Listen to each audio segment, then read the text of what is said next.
Hello and welcome to Vintage Super League. We are here after the first match between Rachel and me, and yeah. So it looks like we took a little bit of inspiration from the Eternal Weekend top 8, a little bit, right? Yeah, only a bit. We choose one deck each from the top 8 of the multiple kinds of decks. Rodrigo, did you go to the Eternal Weekend? I'm not sure if you were able to go. No, I did. It's quite far away, but I've been thinking of going next year just to play the tournament and come back because it's 400 people playing Vintage is so huge. Yeah, that's insane. Do you think that if you went to Eternal Weekend, do you think this is the deck you would bring, or would you have brought something else? I don't know. I really play a lot of MTGO each week, a lot of Vintage, and I play each league or each 2 leagues a different deck. So I had been playing this OAT deck quite before Eternal Weekend, just because Brian Kelly was stomping the tournament. So I don't usually like to play Oath, but yeah, the hard casting Titan is more effective than you think against Gravedigger Cage.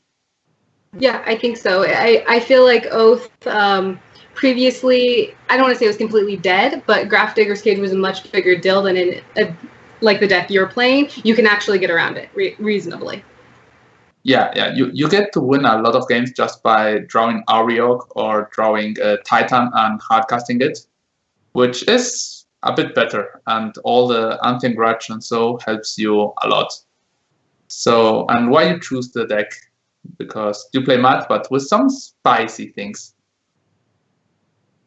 Why I chose the deck? So well, obviously Shops had really great Eternal Weekend. I was already considering playing it. It's my first time playing a non-blue deck, actually, on VSL. Oh. I was like, okay, Shops is a pretty safe bet, but I wanted to put something interesting in it because it is the Brewers Challenge, of course. And I really was trying to, on Moto, I was trying to make like some type of affinity deck work, like almost harkening back to, I don't know, that Genesis Chamber deck that used to be popular like many years ago. I was reading about it, and it was like it would play like ornithopters or things like that, and then it would use the Genesis Chamber to make tokens, and then it would just clamp the tokens and like draw through its entire deck. So I thought this Skull Clamp would be pretty spicy, pretty good. You play the deck in the past played cards like Wheel of Fortune and Time Twister. Do you play them? No, just mono. The deck that no, I don't. The deck that I'm playing is the only spicy thing in the deck that I'm really playing is the Skull Clamps. But the old deck that I was kind of trying to make happen, I don't think it played the Time Twister. I wasn't playing the Time Twister in mine, but I wasn't playing exactly that old Genesis Chamber deck. That's just where I got the idea from, and I tried to create something that had like that affinity vibe. I was actually putting cranial platings in, but it just turned out to be like a little too cute and not actually good. So I just ended up playing a more traditional Shops deck, just bringing in the clamp instead. Yeah, usually I think if you have cranium plating, if you would have had Skull Clamp, which is a really broken card, you win more. I was really afraid of the game when you drop the Skull Clamp. I was like, well, now I have to force this because I thought you were gonna force it, but I had the Ancient Grudge, and I draw the second force the next turn, I think. So I had to decide. So yeah, okay, I can just Ancient Grudge the cage and then the Skull Clamp. But I was afraid.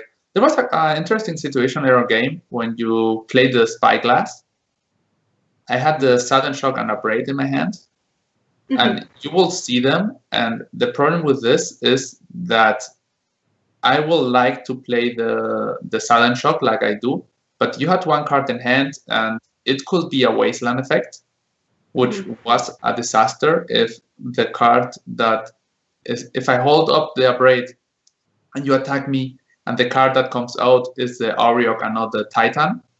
Yeah. Then you, even with the Sudden Shock, you get me on lethal next turn, most probably. So I had to make a bet that, okay, if you have Wasteland, I lose anyway. So I had to Sudden Shock the Revoker and then Abrade my turn. Then I survive at 1 life. and then try to come slowly back. But I was quite lucky. Most of my drop steps were lands all the time, which allowed me to cast spells. Okay, perfect. Yeah, it was a really interesting match, but now we get to watch some awesome more vintage, and we get to go watch Randy and Reed. See what they're on.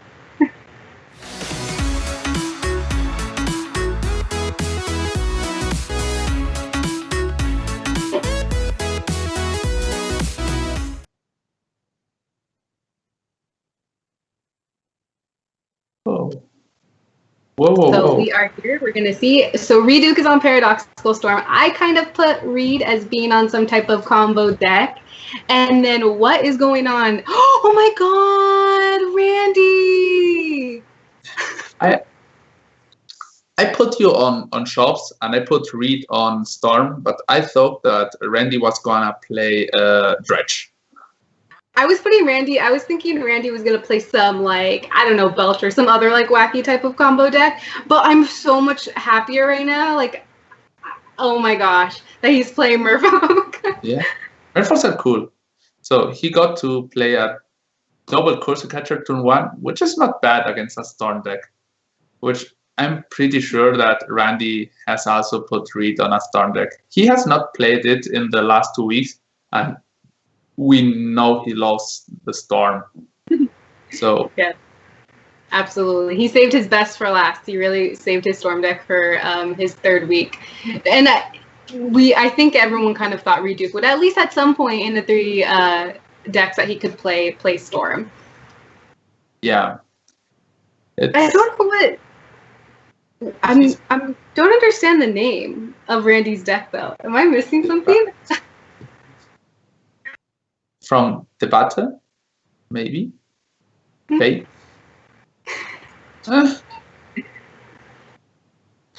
Oh, it's like a debate team, right?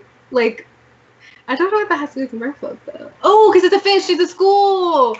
Got there in the end. So, and I think he's playing the new Merfolk because of the Ramon Up Excavator. So I think he has the Ixalan Merfolks. Like last week, who was the one who played it? David Williams? Dave Williams, yeah. Was also playing the Merfolk. So playing the grow deck. Yep. So both Cursor Catchers are doing quite work here in the short term, at least until Reed draws, for example, Black Lotus, which So here he will have to just smash spells into the Cursor Catcher until one gets countered. So I don't know which is better, the Preordain. Yeah, he wants to get to fast mana, that's sure. What do you think about this matchup? I mean, Merfolk is kind of like a tempo deck. It has like these curse catchers and these ways of affecting, and it's paired with the fast clock, so I could see it going in his favor. But what do you think generally the matchup is going to look like for Storm versus Merfolk? So I expect that Randy only plays Cursor Catcher and Fossil Will. So if he does not get to apply enough pressure, Storm can beat you with any hand that has a Duress and some fast mana. So, like we see, I think on turn 4 of this game, on his turn 4, Reed will be able to go off pretty safe after cantripping and playing some cards. So next turn he's gonna enjoy Ancestral Recall or maybe Merchant Scroll for, I don't know if he has like Gush. I'm not sure if he is on a blue-black deck, as also on a Paradoxical. Yeah, okay, he's playing Paradoxical. I didn't read the. So he's playing Paradoxical, but with Dark Rituals or not? That's the question. Hopefully we'll get a good look at that soon. The time off I think was really good for Reed just because it's going to give him a little bit of that breathing room because Randy is presenting a pretty fast clock.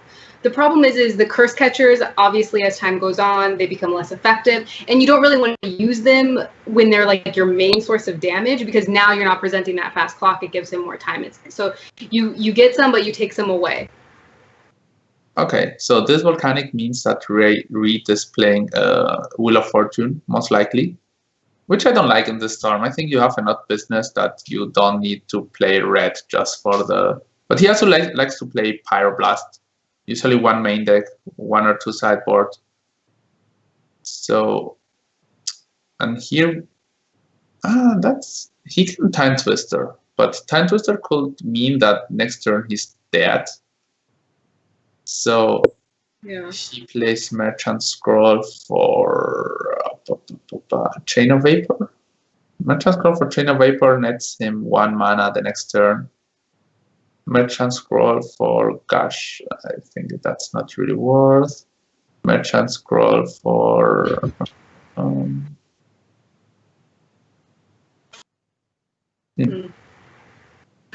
Randy's doing a good job putting him under pressure, which is good. I think that's important when you're playing against a combo deck. So Randy's gonna attack next turn for 9 if the Lord, if he plays the Lord, which will resolve thanks to Cavern.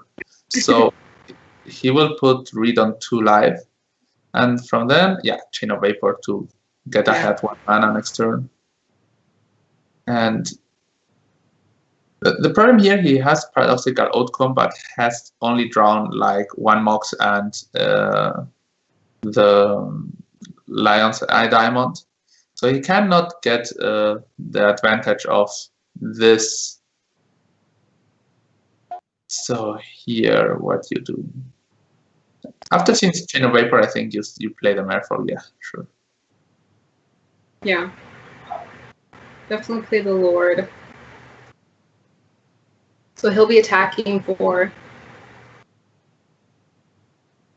He will be attacking for 9 this turn.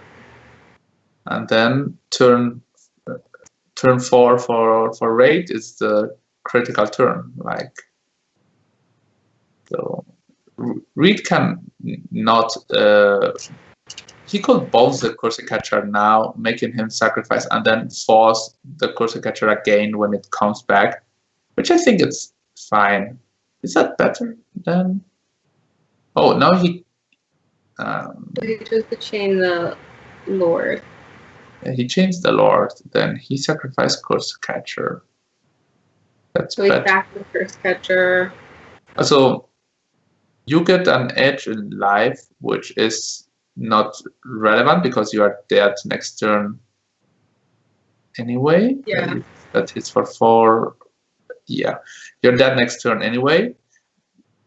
But you did not get rid of the Curse Catcher. And if your plan now it's making Time Twister, if he plays cards like Flusterstorm or so, he will be able to play it with a drop.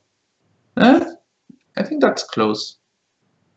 Yeah, it's an interesting... I originally thought the Curse Catcher, but it might actually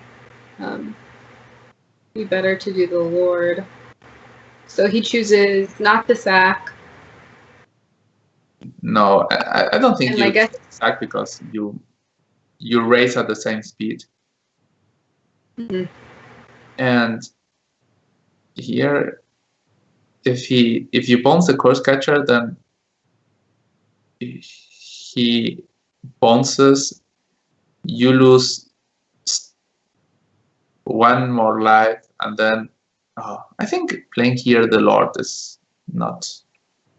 Yeah, obviously Randy doesn't know that Reed has the Force, but that's kind of painful. Still, I mean, it gives you nothing to play the Lord there.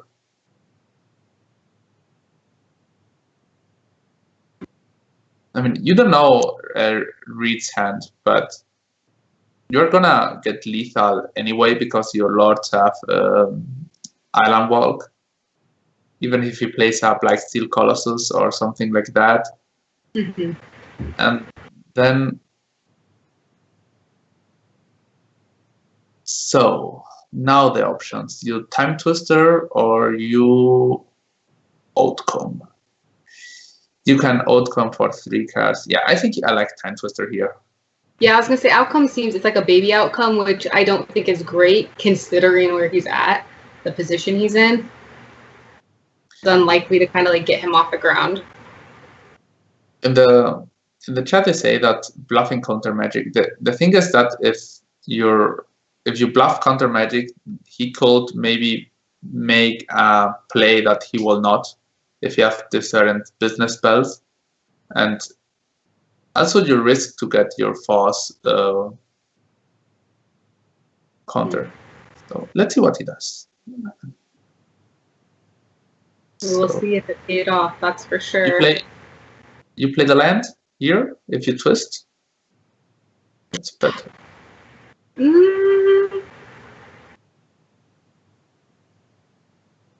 Now, something to keep in mind was that Reed does know. He didn't know about the second Lord. Obviously, he played it, but he did know about his hand because he did get Taxiing Problem a while ago, if I'm remembering correctly, from like early, like turn 1. So he did choose that. If you are Reed, you play the whoa, that's a great hand. If you're Reed, you play the Mr. Rainforest. The downside is if you draw Tolarian Academy, which is like the best land ever in this deck. Yeah, so. He didn't draw it, so everything's great in the end. Yeah. He didn't draw any land, and so in the end, Reed actually made, I don't want to say the right play because that's not how you should decide, but it ended up working out for him. His hand seems pretty good, and it doesn't look like he drew Randy into much except 2 mental missteps. Yeah, and the mental missteps are going to be negated by defense grid. So he can go defense grid and then play Time Walk, even with a Curse Catcher on the table.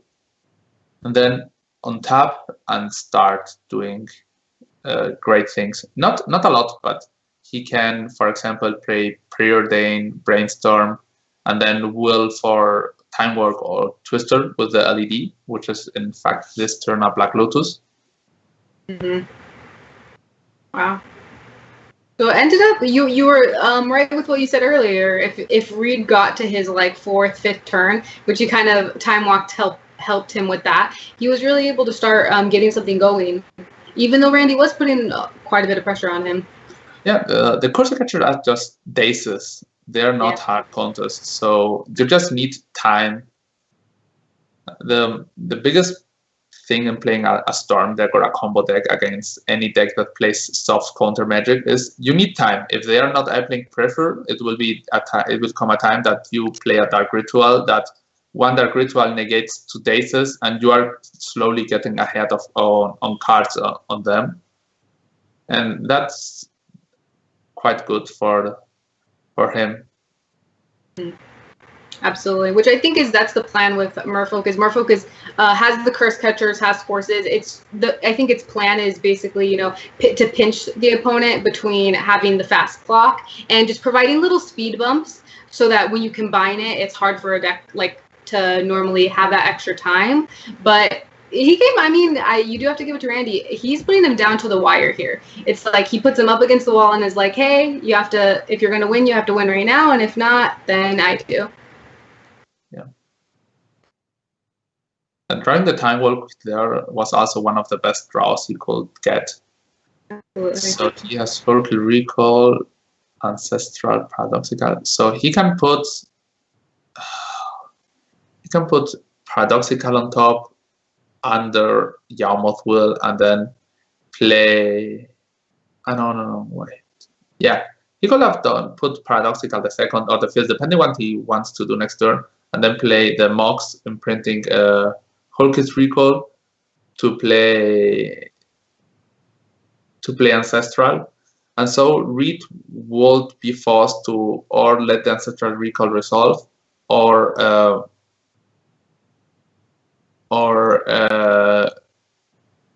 crack both Curse Catchers, which I think it's a fire trade and a good use of your mana.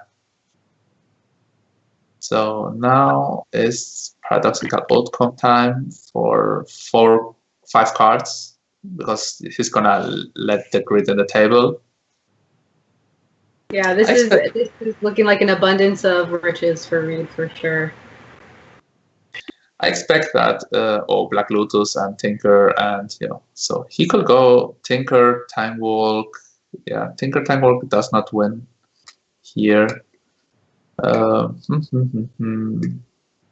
Yeah, he can just go Paradoxical Outcome, Time Walk, Twister, Ancestral Recall, whatever. Yeah. I would have liked to be able to Tinker for Lotus, but he already got it. Mm-hmm. I expect to have Randy Null Rods in his main deck or maybe in his sideboard. But playing Ramonap Excavator and this, I'm pretty sure you play Null Rods in the main deck, at least 2.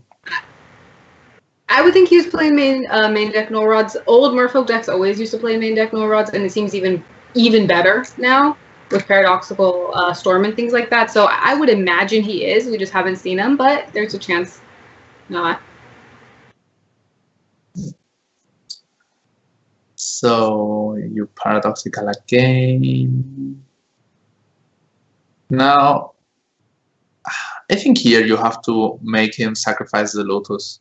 Yeah. Mm-hmm. You are trading your both Course Catchers for his Lotus mana. Yeah. I think it's kind of Randy's last-ditch effort because it's unlikely he's, he had... If he gets out of this turn, it's great for him, but it's unlikely. There are the It's not going to happen. I'm going to go like 99.9999. Yeah, I think Paradoxical Outcome is not a really fun vintage card because when you win, you are just doing nothing, just bounce my artifacts, play them again. So yeah, Randy has 2 Null Rods in the main deck, 1 in the sideboard, 1 Chalice in the sideboard, Flusterstorm, Amber Traps, and only Mental Mischief. He is furiously clicking. So there are a split between the Null Rods main and sideboard, and he furiously clicked all those in, and he's ready to go. So, and Reed has 2 Chain of Vapor and 1 Horcrux Recall as relevant cards. So he has the only win option in his deck now is Tendrils because he removed. I think he had the Colossus main deck. So whoa, removing the Horcrux Recall there, I think it's a bit. So you have to be sure he has Null Rods. Yeah.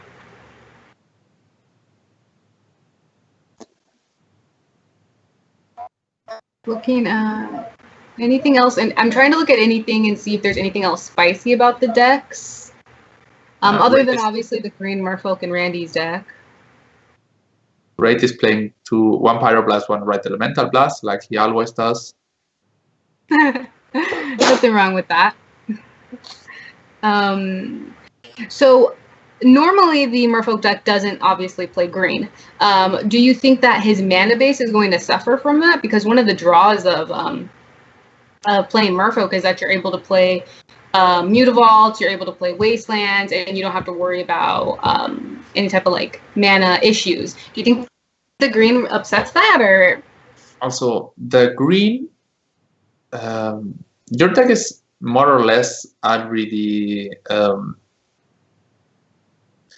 bad against Wasteland because if you have to choose between playing Wastelands, Mutavaults, or Cavern. You have to play Cavern for sure, but then half of your mana base is lands that doesn't give blue mana, and your opponent can Wasteland you. So it's not a so safe deck. And he's playing fetch lands and basic lands. He has, I think, 3 or 4 basic islands. So you more or less play the same amount. The only problem is that when you play cards like Mutavault and Wasteland, sometimes you never get to cast your double blue spells, and you have a lot of them in your deck. A big portion of your deck is very mana hungry. It gives you an edge, like having cards like Ramonap Excavator, or you can sideboard Nature's Claim. which is also an awesome card. Mm-hmm. Very true. It does open up your sideboard since you have that extra color. That could be seen as a drawback as well in some situations. So Randy does have Force, but he only has one blue card to pitch to it currently, and it's not really one he wants to. Interestingly enough, he has an old border Force and then the Judge Force. Yeah, that's. I traded my Force. I had them with the same picture but different edition, and I sold them to the bots and got others just to not have them splitted when I. Yeah, just to have this there. So here you force this. I think you have to. Force this. Or your Force basically becomes useless anyways. Yeah, so I think you have to force with the Lord and then try to win thanks to the drawing another blue card. So yeah, he just pitched Force and then keeping the Lord So the problem of pitch Force is that you have to draw now a counter spell to be alive. And not. So you will up the pressure. A second side to that you can look at is having the Lord to put more pressure gives Reed less time to draw, so less likely to need another counter spell, because either way you have to draw into something, right? Because you're either going to force, pitch your blue card, not have another blue card, or I guess. But at least it puts pressure, I guess, is maybe what Randy is thinking with Force pitching Force. Yeah. Also, maybe there it's just better to let if you're gonna pitch the Force to the other Force, just let the Force resolve. And if you get to 3 mana, start forcing threats. Yeah, that's definitely something that could have been a thought, especially because you realistically, like what you have in your hand right now, you could get to 3 mana and you might not have anything to do with it anyways. Here Reed was 1 mana away from just casting the Tenders on first turn and winning.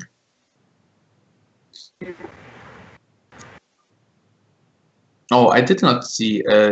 Does Reed has Dark Retort in his deck? I don't think so. I think having seen. I didn't see them. I didn't look specifically. I didn't see them in the preview though. Yeah, I think having so many Chromox and so many Grim Monolith and this kind of cards, you have no space for Dark Retorts. And Reed is showing why I personally stopped playing Merfolk like many years ago, because Pyroblasts were running around like crazy. Obviously, then Mentor came out and became popular, and it was just Merfolk was just not as good as Mentor. But it feels so bad to just have your Lord Pyroblasted. To me, it feels worse than having a spell Pyroblasted. Yeah, I remember the last round for the Eternal Weekend in Europe last year. I played against Merfolk. And I was playing Mentor with 4 Pyroblast, 2 Sudden Shock, 2 Explosive, 4 Sword to Plowshare, Path to Exile, and Supreme Verdict, and Jace Rinse, Prodigy, Snapcaster Mage. My opponent after the round was like, okay, it's impossible to beat you. Yeah, it's when you're just like, okay, time to sleeve these up, put them on the shelf. When something else changes, I'll bring them back out. And also Randy showing that sometimes it's so sad to draw your Silvergale Adept. Your Silvergale Adept is like one of the best cards in the deck, obviously, because it helps you regain tempo with your cards. But when you draw it and you don't have anything else, it just. Okay, so Reed drew into one of the best business. Draw 5, generate 7 mana. Seems good. Which is always decent. So he's just able to Tenders here, right? Just wow. I play Tenders and that is a lot of mana. That is a lot of cards. Oh man, Randy. I'm trying to think. So if he did hold on to that Force of Will, if he did not Force of Will at all, let's just say he didn't Force of Will at all, because if you try to back it up and you say he pitches the Lord of Atlantis, Reed would still have a Pyroblast. But if you think about if he chose to hold the force, just so he would have 2 forces in his hand, would this have worked out better for Randy? I think so. It will have happened the same, because Reed will just pyroblast the fossil will, and that's it. But he would have found... pyroblasted the Lord of Atlantis, right? Because you would have also had Lord of Atlantis. He played it turn 2, pyroblasted. So you wouldn't have the pyroblast if he kept it. You also you would have not played the Lord of Atlantis, because you pitch it to force, then you draw Signature up depth, then you play the second force, and he has the pyroblast for the second force. But this makes that you could have, for example, drawn into blue card plus mental misstep, and then go from there. He has to just cast the tenders. If Reed has a Mindbreak trap, then it's game over, but if not... That was so. I guess we came to the conclusion that sometimes if you keep the force, don't keep the force. In the end, it might not matter if they're going to storm you out like that. It's going to happen. Yeah. So you thought Reed was going to be on some type of storm deck, as did I. But I think Randy surprised both of us with Merfolk. Yeah, I did not think that he would play Merfolk. I was like really sure he will play Dredge after last trimester Erin just stomping over the tournament. I actually thought you would play Dredge, because you had played Dredge previously, and you can be on a wide variety of decks, of course. But for some reason, I thought, with how good Dredge is right now, I put you actually on Dredge. Yeah, the problem is I don't own Dredge on Magic Online now. Oh, so you don't have to practice it. You don't. Yeah, I have not played it.